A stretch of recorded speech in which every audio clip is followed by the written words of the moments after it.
আজকে আমাদের জন্য খুব স্পেশাল একটা ডে ছিল, কারণ ঠিক 2 বছর আগেই এই দিনে আমাদের কোলজোরে এসেছিল আমাদের মেয়ে শুভ্রা। লাস্ট ইয়ার আমরা একটা ছোট্ট বার্থডে পার্টি অ্যারেঞ্জ করেছিলাম, যেখানে ওর প্যাটার্নাল অ্যান্ড ম্যাটার্নাল সাইডের সবাই অ্যাটেন্ড করেছিল। বাট দিস ইয়ার একটু আলাদা। আমরা কোনো সেলিব্রেশন করিনি, শুধু ওর জন্য কিছু গিফট নিয়েছিলাম। এখন রাতে 3টা বাজে ওর বাবা আর আমি মিলে এই গিফটগুলো র্যাপিং করছিলাম। আমরা শুভ্রের জন্য কিছু হ্যান্ডমেড উইশ কার্ডও লিখছিলাম। প্রতি বছরই আমরা এটা করব।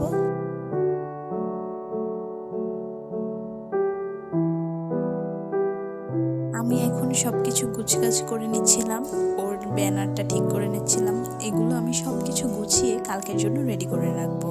আমি একটা কেকও বানিয়ে নিলাম, কারণ আমার মেয়ে চিনি খায় না, তাই ওর জন্য সুগার ফ্রি একটা কেক বানালাম, যাতে ও কেকটা মজা করে খেতে পারে। কেকটাতে আমি বেশি কিছু ব্যবহার করিনি, কলা ব্যবহার করেছি, ডিম ব্যবহার করেছি। আর এই কেকের রেসিপিটা আমি পরে আপনাদের সাথে শেয়ার করব। And here is my cakes final look. Then আমরা রেডি হয়ে চলে গেলাম ওর বার্থডে সেলিব্রেশনের জন্য। সেখানে গিয়েছি, আমরা কিছু ফুল নিয়েছি ওর জন্য। এই ফুলগুলো দিয়ে আমরা ডেকোরেশন করব। আমার মেয়ে ওর রিওকে নিয়ে গিয়েছে সাথে করে। এই পুতুলটা ছাড়া আমার মেয়ে কোথাও যেতে চায় না। And here is final look.